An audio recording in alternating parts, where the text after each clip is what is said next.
Hello বন্ধুরা, সবাই কেমন আছো? আশা করি সবাই খুব ভালো আছো। আমিও তোমাদের ভালোবাসায় অনেক অনেক ভালো আছি। তো আজকে থাম্বনেল দেখে তোমরা হয়তো একটু কনফিউজড যে হোয়াট ইজ ডাংঘাটি। অ্যাকচুয়ালি যারা হচ্ছে রাজবংশী তারা বুঝতেই পারবে ডাংঘাটি আমরা কাদের বলি।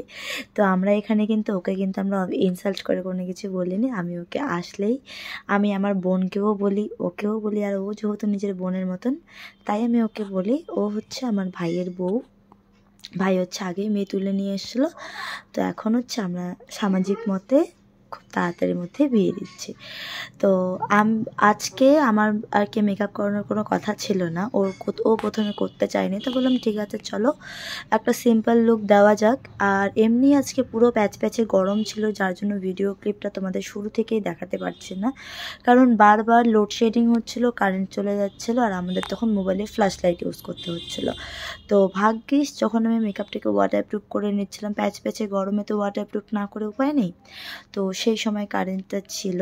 তো আমি মেকআপটাকে ওয়াটারপ্রুফ করে নেওয়া প্রসেসটা এখন জাস্ট আর কি স্টার্ট করলাম।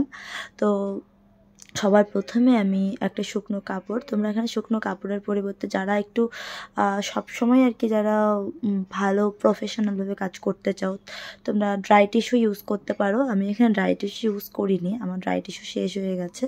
বাট শুকনো কাপড়টা যে দেখছো এটা একদম খুব মানে কী বলে, এটা খুবই পরিষ্কার একটা কাপড়। এটা দিয়ে আমরা সবসময় যখন মুখ ধুয়ে ফেলি, মুখ মোছার জন্য এই কাপড়টা ইউজ করি। মানে একটা নরম কাপড় হলে সুবিধা হয় মুখ মোছার সময়। তো এটা দিয়ে আমি ওয়াটারপ্রুফের ফার্স্ট টেকনিকগুলো ইউজ করলাম। তারপরে অফ ক্যামেরায় ফুল মেকআপ ডান করে আমি এখন ওর আই মেকআপে চলে গেলাম। তো আই মেকআপটা করেছি একদম সফট একটা আই লুক, যেটা মানে দেখলে মনে হবে একদম নো মেকআপ লুক একটা টাইপের করে দিয়েছি। কারণ নো মেকআপটা করেছি কারণে ছিল ওকে বসিয়েছি ঘরের মধ্যে প্লাস বিছানায়। তো এই সময় কী বলো তো, বিছানায় বসলে লোক কিন্তু পাশে বসে যখন তোমার মেকআপটা দেখবে, আমি চাই পাশে যখন বসবে তখন যেন মানুষ দেখার জন্য আবার বেশি এক্সাইটেড হয়। আচ্ছা ওকে তো দেখতে হচ্ছে মানে ভালোও লাগছে দেখতে, আবার মেকআপ করা মনেও হচ্ছে না, কেন এটা? তো সেই এক্সাইটমেন্টটা বাড়ানোর জন্যই আর কি এই কাজটা করা। তো যতই হোক আমি বকবক করলাম, আমার বকবকানিতে হবে না। তোমাদের কেমন লাগলো আজকের এই সিম্পল 1 ঘন্টার মধ্যে আমাদের ডাংঘাটিকে মেকআপ লুক করানোর লুকটা? ওকে এই কথাটা বলি কেন, ও কিন্তু ভীষণ চটপটি আর চঞ্চল। আর আমি যখনই যাব তখনই কিন্তু ছুটতে চলে যাবে, মানে আমরা 2 বোন যখনই বাপের বাড়ি যাব ও কিন্তু ছুটতে চলে যায়। আর আমাদের বাড়ি বউদের মধ্যে সব থেকে জুনিয়র সদস্য হচ্ছে ও, আর খুবই মিষ্টি একটা মেয়ে, তোমরা দেখতেই পাচ্ছ। আর ও বারবার আর কি হাসি দিচ্ছিল। যেহেতু বাড়িতেই বিয়ে, তো সবাই একদম তাড়াহুড়ো করে রেডি হওয়ারও একটা তাগদা ছিল।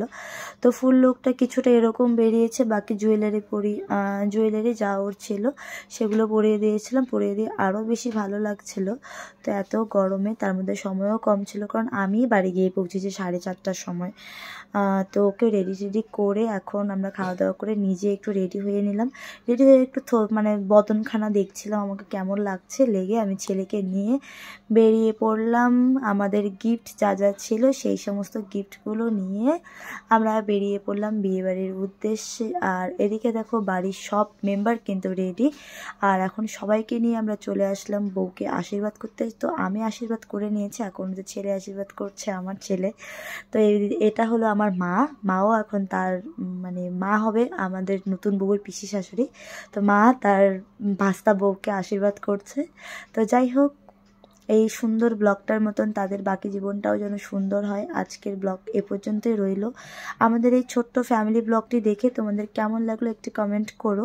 আরও অনেক সদস্য আছে, সময় আসুক সবাইকে দেখাবো। তো চলো বন্ধুরা, আজকের মতো টাটা।